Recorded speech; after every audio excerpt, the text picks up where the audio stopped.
we will do atrocious things when we're rejected romantically. And a Stoic would have that same kind of advice, just because you were not for them or that someone else was chosen over you doesn't mean your goodness is marred because you knew what you were doing before.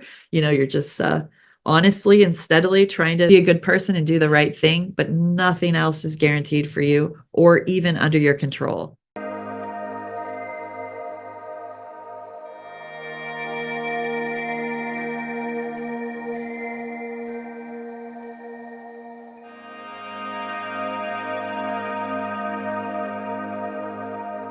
Imagine this scene. It's a morning and you are running around trying to get your day sorted. You've got emails to send out, you've got projects to deliver, you've got a million things to finish. You're in an apartment building and the power goes, the electricity is gone. You find out that there's a citywide blackout. You cannot get in touch with people outside. Now, what are you going to do?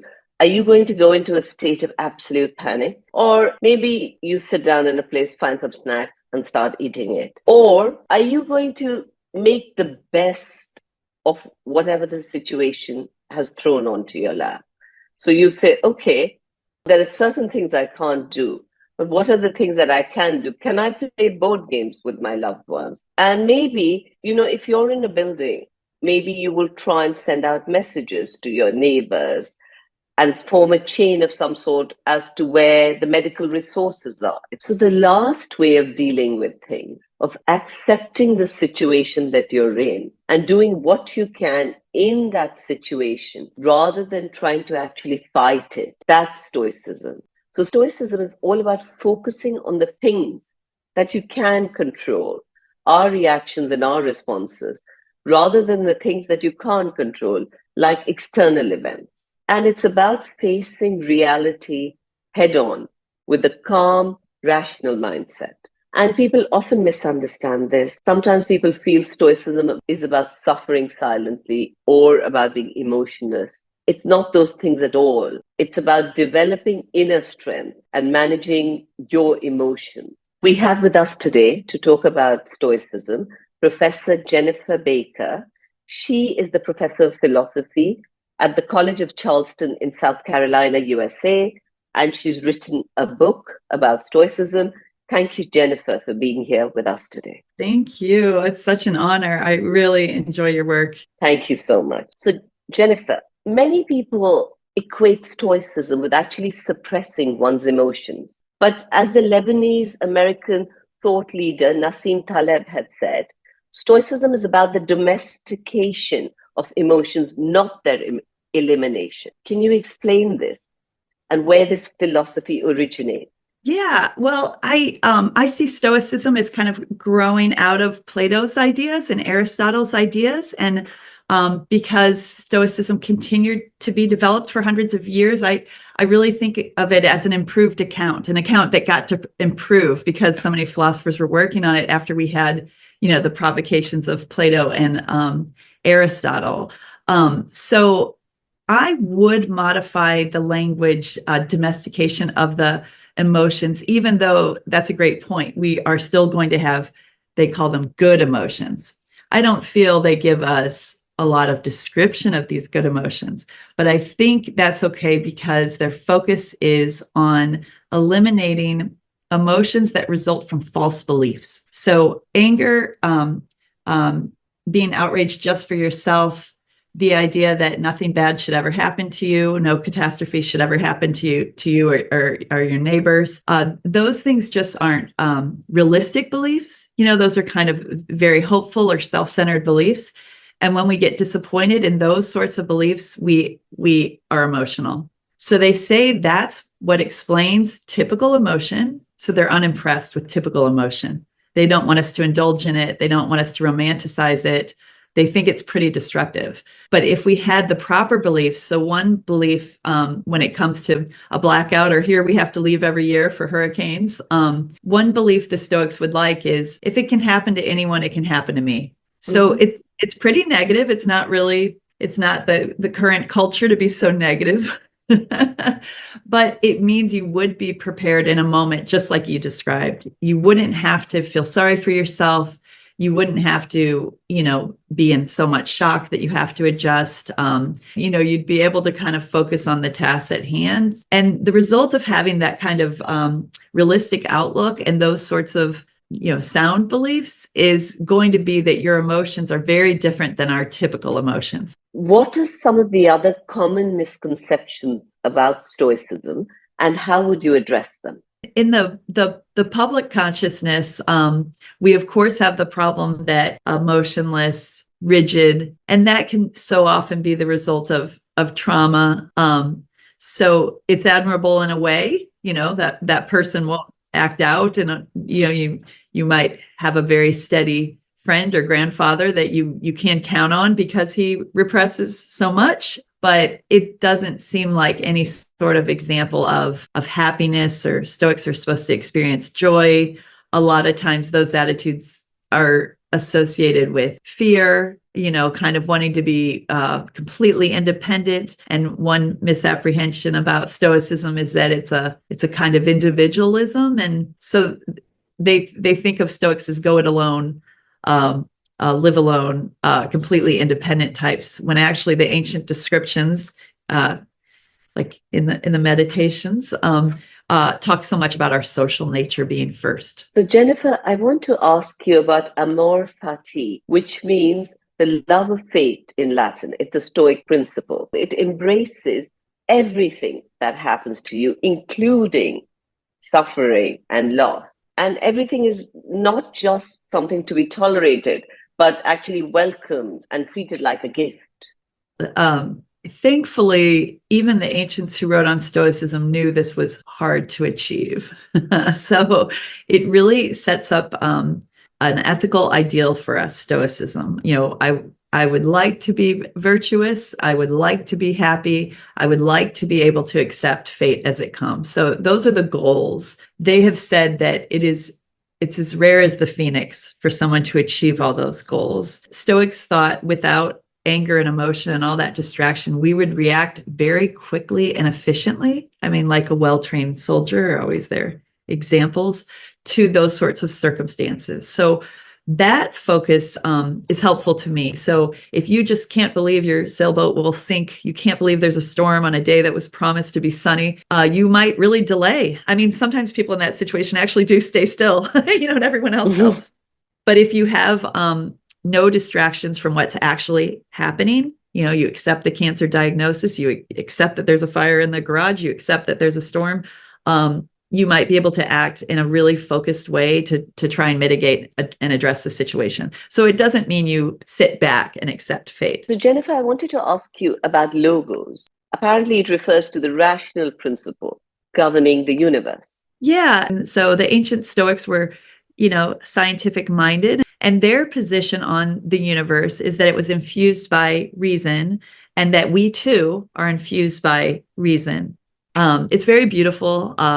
It is a way to get that kind of cosmic perspective where you might be grateful for everything in the midst of tragedy and loss. I mean, you could step back if you believe that you have the reason of the universe coursing through you.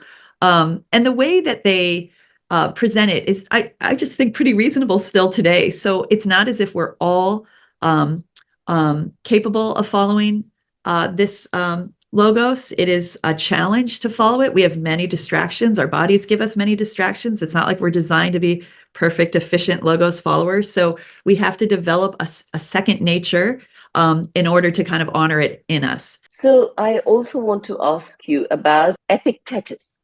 Yeah. So apparently he was born into slavery, and his master broke his leg and it was left permanently damaged. But he educated himself. He went on to become a philosopher, a renowned philosopher, and then he was thrown out of Rome.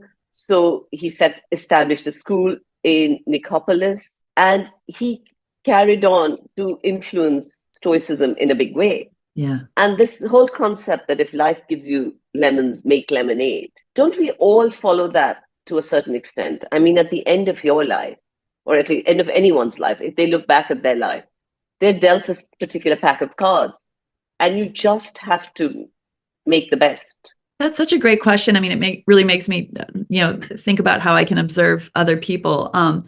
you would maybe not think someone did that if they kind of ended up angry. And so I am surprised to hear sometimes from nursing staff how angry older people can be. It's not what we wish for anyone at end of life, but I think sometimes people get afraid and very self-protective. So they maybe get a little childish at the end and demanding. So that might be a contrast to what the Stoics are hoping for. But I also see the positive that you just described. So people who don't know anything about Stoicism, haven't heard of it, they end up with a very Stoic attitude without reading or being taught Stoicism explicitly. And I think it is that making the best you can with the lemons you're given. And in those circumstances that it's possible. I have one friend who was in prison for a long time, and he said he was happy in there. He made himself happy in there. I mean, to me, that's such proof of Stoicism. And I believe there are 4 main virtues, some of which you've touched on: courage, justice, temperance, and wisdom. It's very countercultural, I think. So it's not easy, or I would even say natural for us to fall into these virtues. So they sound like descriptions we just use of wonderful people we know, but a Stoic account of these virtues really takes some conscious effort, because they really want you to organize your thoughts and your behaviors in a certain way so that you are being courageous by, I think a good example would be not being afraid of being in the same circumstance of others. So it sounds like a virtue for the battlefield very often, but much more typically we're in situations where we think we're too precious for something, yet we know others have experienced the hardship or the circumstance. So I think bravery is relevant all the time. A Stoic does not think of themselves as precious. If someone else can do it, you can do it. So that's a kind of fearlessness that you'd walk around with. Stoics also don't, this sounds so terrible, but they are kind of anti-hope. And hope is really it's endorsed all over. I see medical studies recommending hope, but that is that kind of lack of realism that they don't like. And then also, you should be okay no matter what happens. And then when it comes to justice, we're really supposed to be social with this account, not individuals and not loners or anything like that. It's not that we are supposed to go with crowds or try to fit in, but we're supposed to really accommodate ourselves to others. One way it would help with relationships would be, it's not a life of negotiating with others.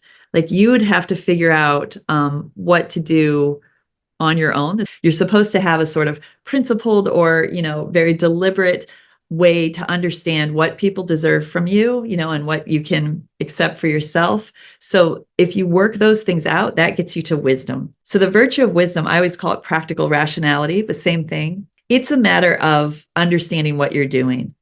So it wouldn't just come naturally. In order for you to, be a good romantic partner, you'd have to think so hard about how the kind of rules or norms you want to follow, how your behavior is going to be. And then what's the last one? Temperance. Yes, I have trouble with temperance, but we can cause problems for ourselves by pursuing just pleasure. It's too mindless. They do want us happy. That's the whole goal, to be happy. But it's a kind of wholesome happiness where you feel good about yourself, you feel comfortable around others, you're proud of what you stand for. And it's not the happiness of eating too much cake. So they do think there's a little treadmill that pleasure gets us on. We can make a philosophical mistake by thinking pleasurable things will make us happy. That would be a problem. So if you think getting a Ferrari will make you happy, that's wrong. That's not what would happen. And if you think eating too much cake will make you happy, that's wrong. That's a false belief. So that would have to stay with Stoicism. So you're saying don't look at instant gratification. Oh, that eating that cake might make you happy right then, but later it might not be. It's not good for you. Definitely not immediate desires, for sure. And then I can see why people wouldn't be fans of them for this, but even our pleasure before we become Stoic is misleading. So it's very fun, to tell a mean joke or get one over on someone, or, I think some people enjoy exerting their power. They must really like that, that feels good to them to be unfair. So the Stoics are just really distrustful of pleasure. They're like, look at the things you guys like. I mean, that's not a guide. So we do kind of have to turn away from what brings us pleasure. I used an example of like even a red nice car. It's a trap for a Stoic because we do start to think of ourselves as more worthy because of, a car. And the Stoics will think that is actually a trap because now you've become dependent on that prop. And you're not going to be as comfortable with just yourself. So is there any harm in having nice things? No, because you don't have to be attached to them. You can have the right thoughts about them. But for most of us, it would be a misleading path. They would wish that you had some hardship or were taken from those things or denied yourself those things so that you could develop properly. One of the Stoic ideals is to remain indifferent to opinions from the external world. Marcus Aurelius actually said, "It never ceases to amaze me. We all love ourselves more than other people, but we care more about their opinion than our own." Now, in today's day and age where we have so much social media, anxiety levels, particularly amongst the youth, are hugely on the rise. How do we ignore external opinion? I've been shocked by how cruel comments are on the internet. I mean, these really are going to have an impact on, I imagine, almost anyone. They would love for us to get strong enough to not care about them. Now, I've met some writers who are like that. I mean, they just know they'll get aggressive, negative comments, and they barely look at them. And you can become that cool. Quite a challenge. Another option. Another thing a Stoic would recommend. I mean, they recommended this equivalent in the ancient world when it came to going to gladiator shows. Just don't go. The Stoics are really encouraging of trying something different than everyone else is doing, especially if it lets you maintain self-control. So I've seen young people getting off their social media. My son's 20, plenty of his friends aren't on social media anymore. So that seems Stoic to me too. But then one thing that makes it such a puzzle is that the feedback we get from others is pretty meaningful. What Stoic, I think, would be not being surprised or angry or refusing to accept that may be how people are. So I think a Stoic might be able to wade through social media very well and still get information from reactions. Mm-hmm. It just wouldn't be devastating if you understood it. But that's very hard to do, right? It's very hard to say that I'm going to be able to, in a way, shut everyone out and still be out there living in the world. Yes. It's like treating yourself like a sociologist or something. Like, how interesting, you insulted me, 3 times in this meeting, colleague. How interesting. Yeah, it's very hard. One, they have a little bit of advice. I think this was Marcus Aurelius again. One way to handle it is you can have a reaction to your colleague downgrading your work, 3 times in a row. But then as a Stoic, you can analyze it. So you can treat it, I think the expression is, you can treat it like a bodily reaction. And I do notice people doing this who deal with illness or menopause even. I mean, my body is making me nervous. My body is reacting to this medication. People who are on a lot of medication, might shake or feel down in the dumps or weak, and they know it's the medication. I think that type of approach is what they used to recommend when you're when you're getting the insult. Like, oh, my face flushed at that insult. Like I feel ready to fight or fly due to that insult. But you do not accept that as guidance. So you're saying, see what effect it has on you. That should be fun. Act on it. Yes, right. Okay. And don't change your beliefs because of it either. And like if a colleague insults you and then you fixate on that person and start to hate them or feel angry at them all the time, that's not Stoic.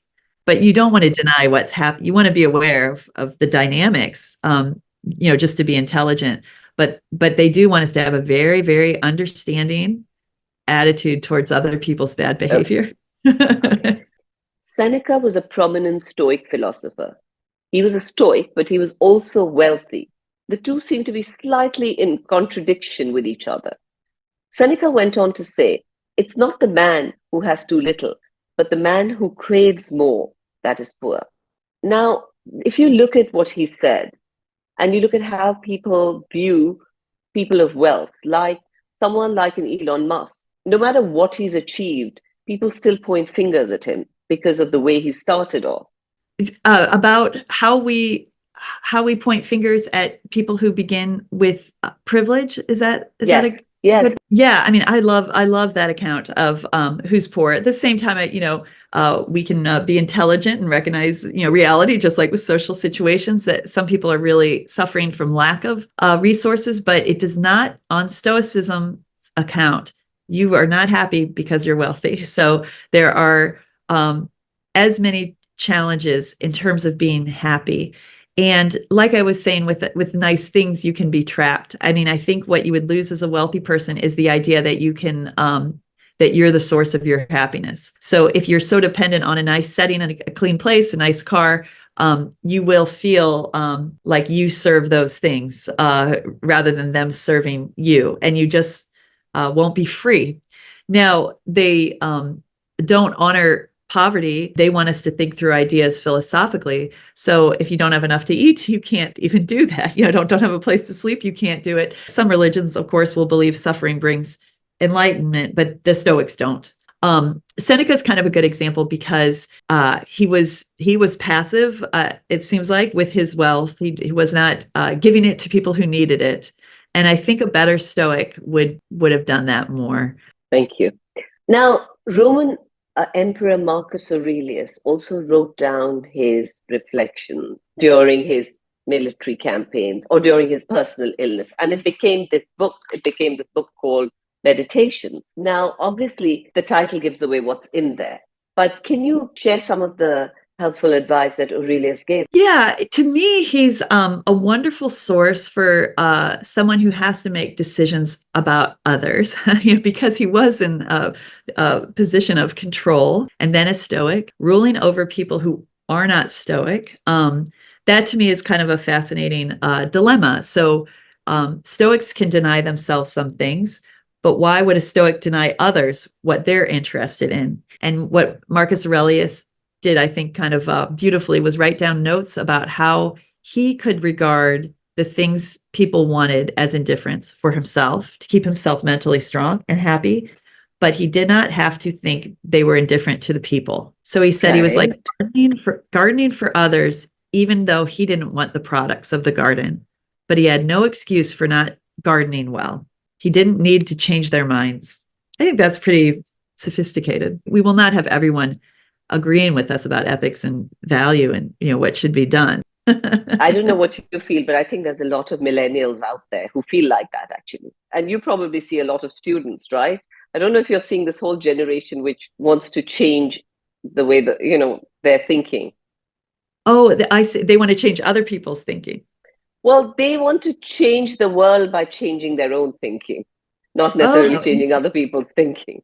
Oh, that's so interesting. Okay. All right. Good for them. That's so interesting. Yeah. It's as if we've been sold a lot of conventional goods, is a terminology we use in ethics. And the younger generations are not seeing them work to have made the older generations ethical or happy or impressive to them. So how wonderful if we have a generation of skeptics who might try something else.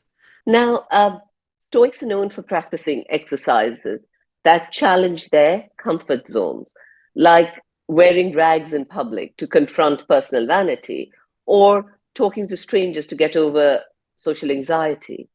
Can you suggest any interesting exercises that our listeners could potentially do? Well, one really wonderful thing is that cognitive behavioral therapy was really developed with Stoicism in mind. So all of their techniques seem very Stoic, deliberately designed as Stoic. So an example would be, you would see a cognitive behavioral therapist if you're afraid to go to a happy hour for work. You just feel socially anxious. And one of the techniques would be to imagine the worst could happen.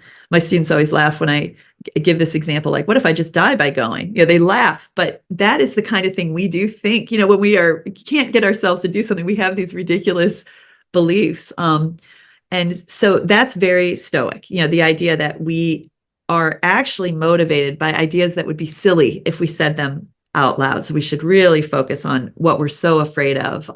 Because as soon as we examine it, we'll be like, okay, I can probably handle this. It can't possibly be true that would happen. Or if it happens, somehow I can accept it, or I could handle it because other people have. So that not relying on hope and not being overly optimistic that's a technique I use regularly. But one thing about Stoicism that I think is so perplexing is that even though you want to be in harmony with others, and that's the goal, you feel good about your relationship to others with Stoicism, I do think it can be pretty annoying to other people. So if we're constantly talking about the worst that can happen to get ready, or if we're constantly having sympathy for people who behave badly because they're unhappy, not a lot of people will enjoy that. A lot of people want to be very condemning and, take action when someone acts unethically. Like there you would be very calm and just understanding. So it's a real challenge to make yourself likable, I think, as a Stoic. And some of the techniques like taking a cold shower in the morning or forcing yourself to run, I think those too could be off-putting. Yeah, lots of people are taking cold showers, by the way. It's become the big thing. Yes. The ice baths, those things, I see how they're Stoic. I mean, we believe we need comfort, and there you prove to yourself you don't. But I'm not sure it'd be the most fun thing to see a spouse spending a lot of time doing. So okay. I wonder myself. So one of the techniques, which from what you've explained to me, that, like you said, CBT or cognitive behavior therapy, yes. One of the useful techniques for people would be maybe like, if you're worried about something, say to yourself, so what? If that happens, so what? You know, and keep asking yourself till you get to the point where you realize it's not that big a deal. Oh, that's perfect. And putting yourself in situations like you said, so if you are used to nice cars, you can just imagine an ancient Stoic telling that person, why don't you take the bus for a while? I mean, just really putting yourself in circumstances where you realize what makes you happy is you, not what's around. Not someone else. And then you'd ask them, okay, so, ask the person to ask themselves, okay, if I'm in the bus, then what happens? So the person might say, oh, someone might see me, so what? The person might think badly about me, so what?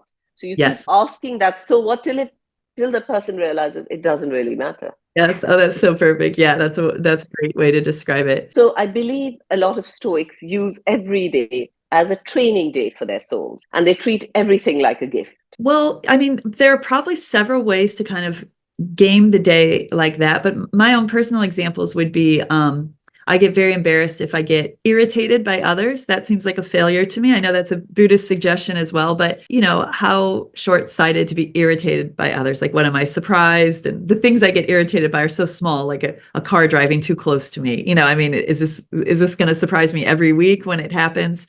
So keeping my mood steady is a way to be Stoic. And then whenever you have a kind of catastrophe, just household wise or work wise, it's fun then to focus on the problem to be solved rather than anything about your own identity or, your status in relation to others due to it, rather than any embarrassment. So that's a challenge, to take problems as positives, things you can handle. And then you just don't want to let yourself down. So it's not like, just speaking personally, I don't have that many rules for myself. And if I were a better Stoic, I'd have more. But it's also important. I mean, a lot of journaling that the contemporary Stoics do is for this point. It is important to do what you think is right. So that's a constant daily thing. Did I act in a way I would have said I should have acted? So many things come up and you act differently.